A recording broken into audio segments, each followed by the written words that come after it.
The experience that is a Walt Disney World vacation is changing. It's shifting. And I'm not just talking about compared to like 10, 20, 30 years ago. I'm talking about the last 6 months, maybe a year, since the last time you were at the most magical place on Earth. And this is hardly the first time we've noticed this. Goodness knows we've talked about it multiple times throughout the numerous discussions that we've had here on the channel. But usually it's like one little thing here, one little thing there, and we tell you about it so that you can be aware of it and prepare and try not to be caught off guard when you experience this during your upcoming trip. And just for the record, that's pretty normal, like things change over time. We've never shied away from this here on the channel either. But one of the things that we've found really interesting, and we have been observing again over the past year, 6 months, is that the shift is no longer like one little thing here and one little thing there. It feels much more overarching, almost like the thing that is a Walt Disney World vacation is being redefined. And this is kind of at the heart of the discussion that we had the other day. I sat down with you and I wanted to share some of my thoughts, some of what not only I, but everyone who contributes to the discussion here, including Russ and my family members, and even you guys as well, what we've all been noticing and what we're finding ourselves up against when we're trying to work through things that we ultimately present you with. I mentioned that we're finding ourselves kind of up against a wall. We have all these challenges, all of these problems that we know that you guys are faced with during your Disney vacations, but the number of solutions and alternatives and workarounds, they're getting smaller and smaller, and sometimes it feels like the bar that is a Disney vacation is like dragging on the ground, which, is something that for some of you that like struck home. You knew exactly what I was talking about. Other people seem to be a little bit confused, but for the most part, people were looking for more specifics. And that wasn't the discussion for it because that's not the gist of what I was trying to get at. But since so many people wanted to know a little bit more, I figured today we could get into it. So grab yourself a cup of coffee. I've got mine right here. It's pumpkin spice, and admittedly, it's half gone. I don't know what to tell you. I got an early start. Get comfortable and buckle up because today we're getting into some of the specifics that you guys wanted to know more about. Before we jump in though, I do want to make sure that we're on the same page here. So first and foremost, I'm going to give you a little taste, a bit of a Cliff Notes version of some of the things that we've been noticing. Otherwise, we'd be sitting here all day. Of course, what I will say is if you want more specifics on any of these topics, just subscribe to the channel and follow along because we do get into detail about pretty much each and every one of these things as we go. Like I said, we've talked about these things before and we'll probably talk more about them in the future. So, hit the buttons, do the things. But another thing that I want to be very clear on just right out the gate is that if you're here to argue with me about my perspective or try and tell me how to do what it is that I do, I am definitely not interested. I'm not looking for a consultant. And while I know that what I'm about to say is going to rub some people the wrong way, like I can hear you cracking your knuckles so you can get your fingers moving already, I've been doing this far too long to take advice from nameless, faceless accounts on the internet. I don't know what to tell you. I just don't think you're as important as you think you are. With that out of the way, let's get into some of the shifts or changes that we've been noticing, and more importantly, how we feel they impact the average vacation and why they contribute to this wall that we feel like we're up against when trying to give you tips and tricks on how to have a better vacation than you might have otherwise. First and foremost, I want to talk about crowd levels. This is definitely one of those areas that we've seen a number of shifts, and I'm sure that some of you are going, well, hold on a second. I've heard a lot of people talking about this, especially recently. I mean, we've talked about it, but this time of year, I'm hearing a lot from travel professionals, and I'm sure you are too, that are talking about like when the best time to visit is, and people are saying the same thing over and over again. It doesn't really feel like there's ever an off season at Walt Disney World anymore. And this can feel true for a number of reasons. I mean, we've talked about them in past discussions. I'll link that in the description box down below if you're interested. But we've also seen this ourselves. Crowds are not only a little bit more unpredictable, but the parks do seem more crowded more often than they have been in the past, which is interesting, especially when you start looking more into it, because Disney's numbers kind of tell a different story. See, in a nutshell, without getting too deep into this, because goodness knows we got a lot of weeds to crawl through today, attendance at the Walt Disney World Resort is still down compared to 2019. They haven't recovered quite yet, despite the fact that profit is up, but I digress. But for those of us who are at the parks, I mean, the numbers can be one thing, but the experience is another. And there's no denying that things feel more crowded more often. So the question becomes, why is that the case? How on earth is that the case? And more importantly, for today's discussion about shift and all of that, what is Disney doing that's contributing to this problem? Like, are there any changes? Are there any shifts in the way that Disney's doing things that cause it to feel more crowded more often? This is one of the many things that we keep an eye out for when we're in the parks. And we have noticed a number of shifts and changes on Disney's behalf that are definitely contributing to this problem. And yeah, we have talked about these things before. Things like abandoned attractions, closed down shops and restaurants, and the elimination of experiences like Streetmosphere. We could also include mobile ordering and Lightning Lane to this discussion as well. I think for the casual guest, this suggestion raises the question of like what this has to do with anything, right? Like, what does Streetmosphere and restaurant options or attractions have to do with making a space feel less crowded? I mean, of course, it's nice to have these things, but what does this have to do with anything? The simple answer to that is that all of these things, whether we're talking about attractions, Streetmosphere, restaurant availability, places to sit, shade even, these things are all tools. And these tools are used for things like crowd control. Their motivation for guests to move throughout the park in a way that's different from that standard flow of traffic, ultimately occupying spaces that are underutilized so that those more common spaces, the high traffic areas, can be a little less crowded or overall more manageable. This is one of the things that Disney hasn't really been good about in terms of recovering after 2020. I know a lot of people are like, why are you still talking about that? Because the impacts are still something we're dealing with day to day. Facts, man. I don't know what to tell you. But it's also something that's flown right under the radar for so many. I can't tell you how many people have no idea that the Wonders of Life Pavilion even exists, even though it's a giant golden dome between two major attractions. Some people have no idea what I'm talking about when I say the Wonders of Life Pavilion. And the list goes on. I mean, there's the Morocco Pavilion. That includes a restaurant that's mostly been forgotten about, except for a few special events here and there, and all of the shops that no one even seems to realize were shops in the first place. Now it's like a glorified photo op. Most of the Imagination Pavilion's second floor, Tomorrowland Terrace, Stitch's Great Escape. How many Bibbidi Bobbidi boutique locations haven't reopened? I mean, we could be here all day talking about places that you walk past all the time and don't even realize that they were actually something but are now nothing. And that's before we even get into spaces like Communicore Hall that are new and underutilized, so it doesn't really motivate anyone to use that space. That space mainly stays vacant. I mean, with a few exceptions now and then, where are the people going that otherwise could be occupying that space? But there seems to be something. I can't quite put my finger on exactly what it is. I'm working on it, but whether it's a lack of motivation to manage and control the crowds appropriately or a lack of understanding on how exactly to do that, whatever the case may be, that's the thing that we've seen shift at the Walt Disney World Resort. It's one of the things, I should say, that we've seen shift that contributes to crowds and how crowded it feels as often as it does. So you know that wall that I mentioned we're up against? Well, when it comes to crowd levels, our goal is to try and find ways to help you manage those crowd levels a little bit easier without simply saying throw some money at it, because that's the solution that a lot of people like to present. I don't think that's a good solution because not everyone has the money to throw at it.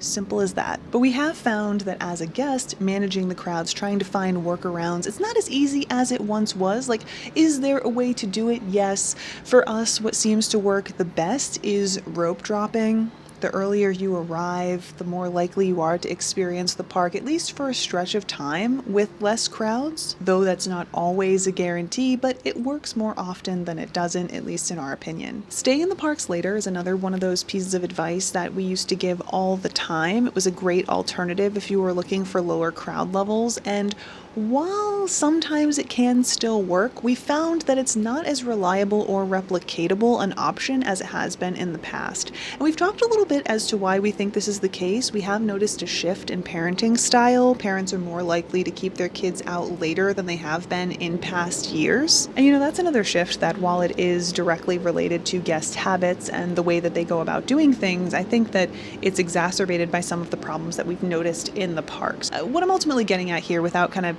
again, trudging through the weeds that I feel like we've pretty much gotten into with this one alone, there's so many other things we need to talk about, is that all of the decisions that Disney makes does have consequences that ultimately trickle down. Another thing, a little tidbit that I want to mention related to avoiding crowds, more specifically when it comes to dining. I know that this is like a piece of advice that everyone has really held on to in the past goodness knows how long, and we have seen a shift in this ourselves, is it's related to when you eat. Chances are you've heard this piece of guidance because it's a great piece of guidance, or at least it has been, to eat an early lunch or late lunch, like eat at off times. Don't eat at lunchtime. Or at dinner time. Applies to both meals. This is one of those things that is kind of still true, but also not as reliable or replicatable as it has been in the past. So what is still true and reliable based in our experience? Early lunch, still the way to go, but an early lunch meaning around 10:30, 11 o'clock. Late dinner, still the way to go, but late dinner meaning around 8:30. Now again, that's not to say that you can't find little pockets throughout the day, but again, my guidance that I'm trying to provide you with is reliable and replicatable, and this is what we've found. So, again, that's a shift from what we've seen in the past. But moving on to another one, I'm going to take a sip of coffee for this because I'm sure that some of you are going to get fired up.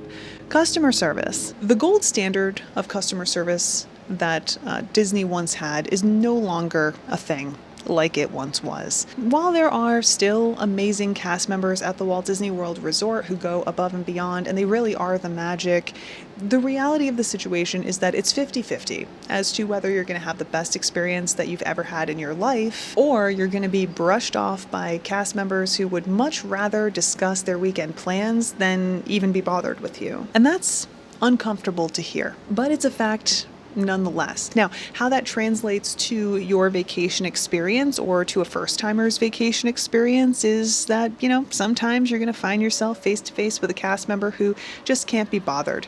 And that's just part of it, So I don't really have a solution for that problem other than to let you know that it's a real part of visiting the Walt Disney World Resort, so that to take a collective breath and just move on without being too bothered, hopefully. But there are some ways in which this has a bigger impact on your vacation than others, mainly when it comes to resolving issues. I think for a lot of people, the one saving grace of a Disney vacation is that you could go to guest relations, you could go to a cast member, you could talk to someone and get your problem solved, your situation resolved, everything handled in a way that was, in no better way to say it, the Disney difference, But this is, unfortunately, no longer the guarantee that it used to be. The odds that you're going to go to guest relations or the front desk if the issue you're running into is at one of the Walt Disney World Resort hotels and be met with a shrug is better than it should be, especially for a company that is known for having that gold standard of customer service.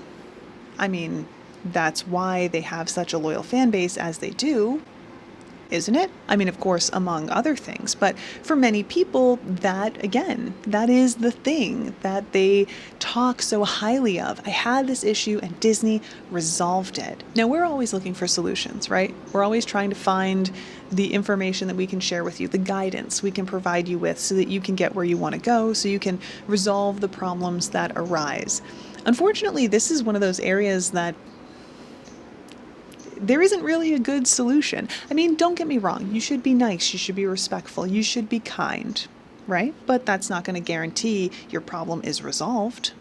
Definitely not. Obviously, being mean and rude isn't going to do it either. We never recommend that. But the solution that we have found kind of sucks too. I mean, I don't like it, and I know that a number of you aren't going to like it either, but nonetheless, it's being firm but respectful and asking for the solution that you want. Gone are the days of being able to go to guest relations and tell them about your problem. You have to tell them about your problem and how you want them to solve it. And I don't like that I don't think that that is a comfortable situation to be in, no matter what side of the situation you're on. But it seems to be the only way to have a better shot at getting the problem that you're trying to resolve fixed. And if that's not a shift, I don't know what is. Cleanliness is another one of the things that we've seen a major shift in at the Walt Disney World Resort. And I know we're not alone because we hear people talk about it while we're at the parks, but you guys have shared your thoughts on this with us as well. Whether we're talking about the theme parks or the hotel rooms,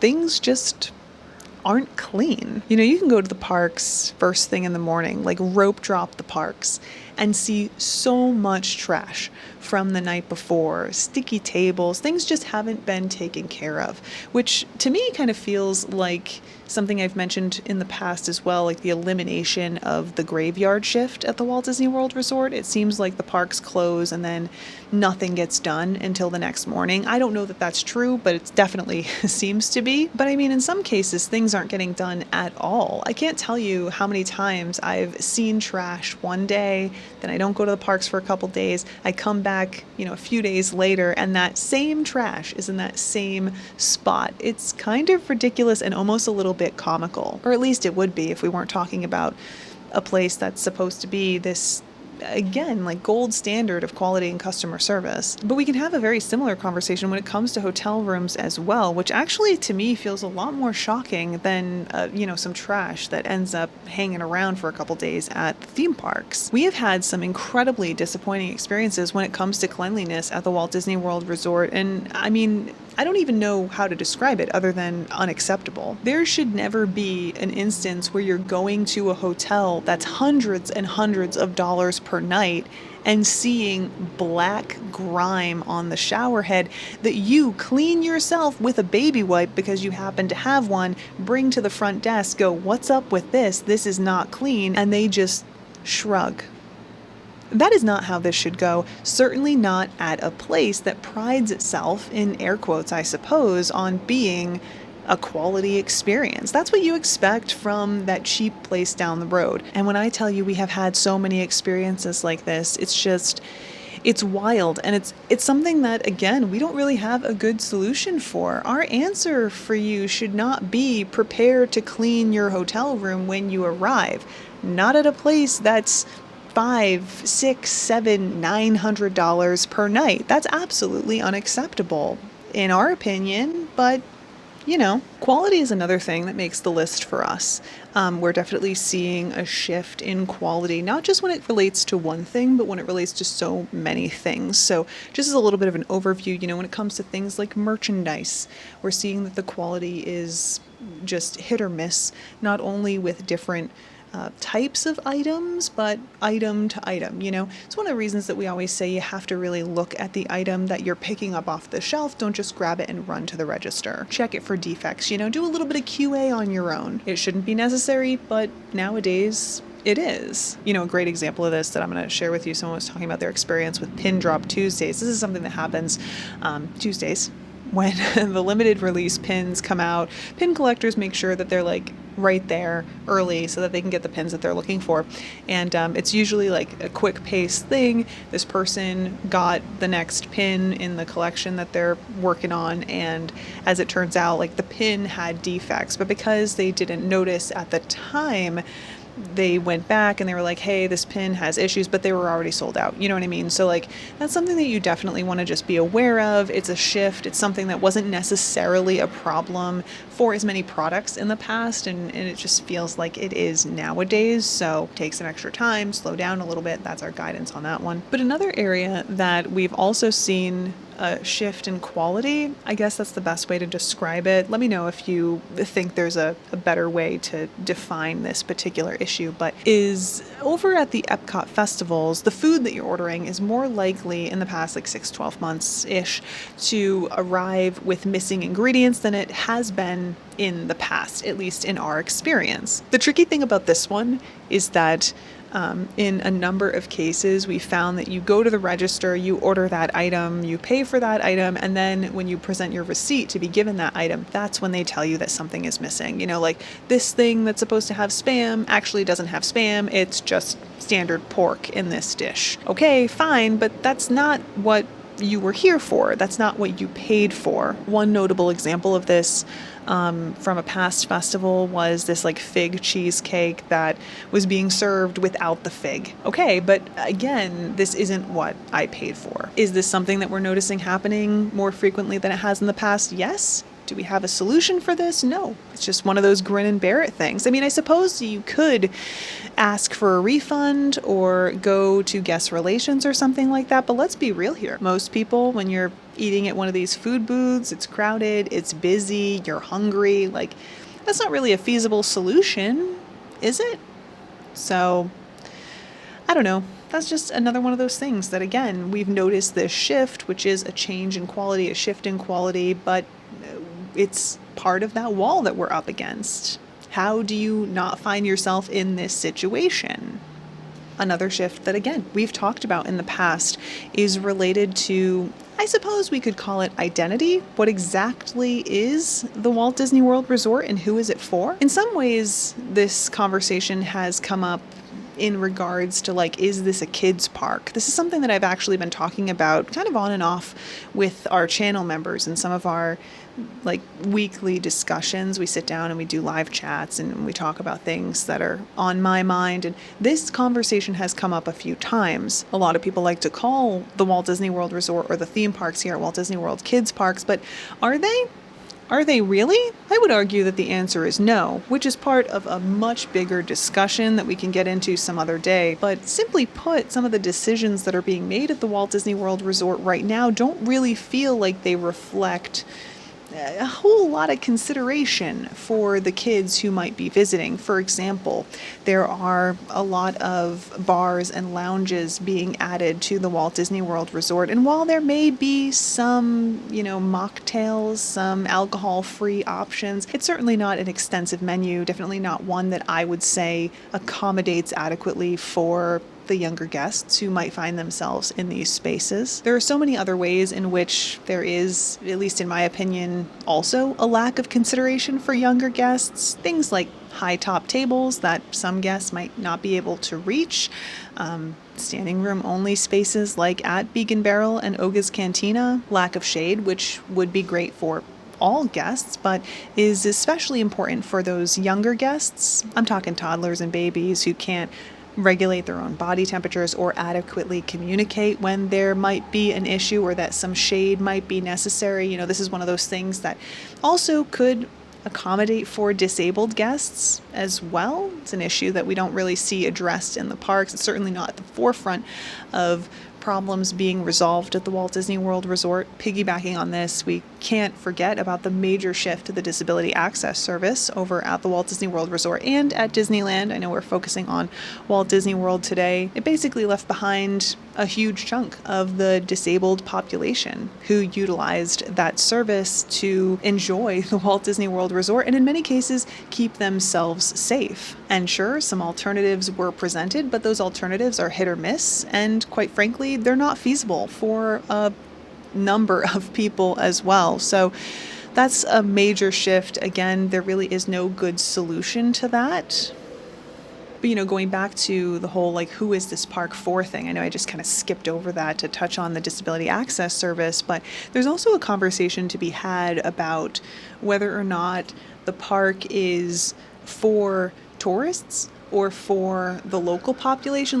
Who exactly is this for? This is another one of those areas that I think people might be like, well, what does that have to do with anything? But the way that information is communicated and the way that guests are expected to know things, I think reflects this mentality of who is being accommodated for. There are a lot of things at Walt Disney World that they seem to expect you to know, but there's no way you could know that if you're not there regularly. And then there are a lot of things that seem to be leaving the locals, if you will, in the dust.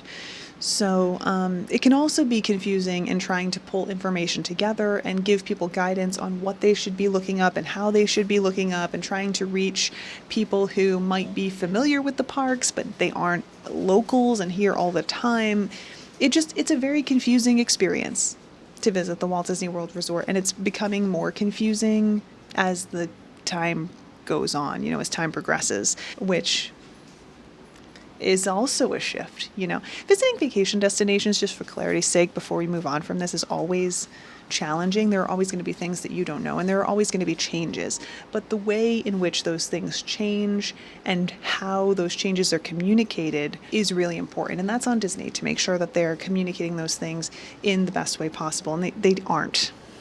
There's just really no way around it. So we've been talking for a bit at this point, right? Like, my coffee's long gone. I've moved on to water because girls got to hydrate, And we've touched on a number of things that we've noticed have shifted at the Walt Disney World Resort. And goodness knows there are so many more that we could get into. I'm not going to dig into them today because as much as I love hanging out with you, I know that you've got other places to be, and so do I. But I hope that this at least gives you a little bit of insight into what we have noticed has changed and why we're finding ourselves up against this wall, why we're finding ourselves in a position where it's harder to find the answers to problems and questions and challenges that you might find yourself facing when you visit the Walt Disney World Resort. But another thing that I wanted to touch on really briefly, because at least one of you had asked about this, was this comment that I made. I think I mentioned it earlier today as well.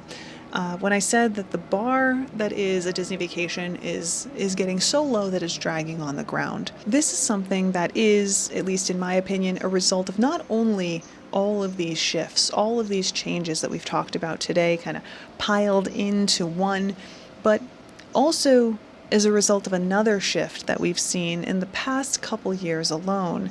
And that is a shift in Disney's fan base. And look, if I haven't ruffled your feathers up until this point, I'm sure as hell I ruffled them with that one, because it's a very uncomfortable thing to look in the face, but it is also something that, we deal with it here on the channel almost every day. People are much more likely to come to bat for Disney even when all they're doing is trying to keep the illusion alive, which I understand. I understand wanting to maintain and preserve, I should say, Disney as your happy place. But we also have to be really careful to not weaponize our nostalgia, or wield our luck in an attempt to keep other people ignorant. Now, there are a lot of people out there who have amazing experiences at the Walt Disney World Resort, and I honestly and genuinely am happy for you. If you've never had a negative experience at Disney, that's great. My goal here, the whole function of what we're doing here, is to give you the tools that you need to make that possible. It's really as simple as that.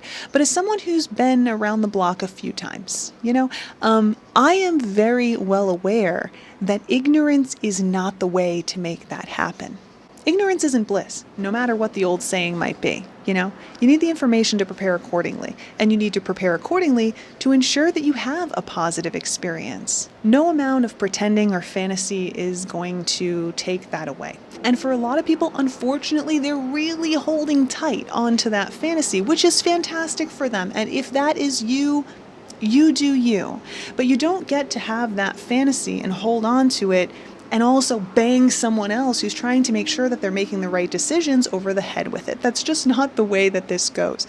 And I think, unfortunately, one of the reasons that the bar continues to get lower is because there are a lot of people out there who are holding that Mickey Premium bar over their head, ready to whack anyone who says, "What do you mean I can't sit down and eat my $18 hot dog?" If we were talking about anything else, these things would not be excused away in the way that they are because Disney. And what that actually looks like in real life is that this bar of what you're paying for, the thing that you're paying for, is getting lower and lower and lower to the ground. And that's why I say it's dragging on the floor, because there was a time when you would go, "Oh, I'm going to buy lunch for my family and it's going to cost me copious amounts of money. Okay, well, at least I'll be able to sit and eat." But then it was, well, at least I'll be able to put it on a trash can and eat. And then it was, well, maybe I'll be able to sit on a bench and eat. And now it's, well, maybe I'll be able to find a corner where there's some shade, maybe, but maybe not, and eat. And that's how the experience has diminished over time. And unfortunately, because Disney is Disney, we're also seeing ourselves be told that we should just be grateful to be here in the first place. And every time that happens, the bar gets lower and lower. And that's what we're witnessing. That's what we're seeing unfold in real time. Those are the issues that we're trying to work through, the problems that we're trying to solve, because they're problems that not only do longtime fans encounter during their annual vacations, but they're also very real problems that first-timers, people who are doing their once-in-a-life vacation, are encountering too. And as I say, time and time again, I know there are a lot of people out there who are going to disagree with me. I know there are a lot of people who aren't going to share my perspective on this, and that's fine. I don't expect you to. I'm not here to change hearts and minds. I'm not here to argue. I'm here to share information so that you have the tools that you need to do the thing that you want to do the way you want to do it. And the reality, the culmination of all of this information that we've sat here and talked about, not only today, but also in our previous discussions, is that it's harder and harder to do that. This experience is not the experience that it once was, and it is much more challenging. Goodness knows, for someone who has been here numerous times. I can only imagine for a first-timer. Whew. What a discussion. Of course, I'd love to hear what you guys have to say. As always, keep it kind or be gone. My goodness, why do I have to say this every time we have a conversation like this? But also stay tuned. If you're interested in learning more about these scenarios, if you're wondering how these things play out over time, that's what we do here. We're just trying to give you the information that you're looking for. And, hopefully we can do that. But you can't please everybody. Anyway, thanks for hanging out with me. I hope that you had a good time. I hope you had a good coffee. And I hope you enjoyed the weather, wherever it is you are. But for now, I'm off. See you guys soon. Bye.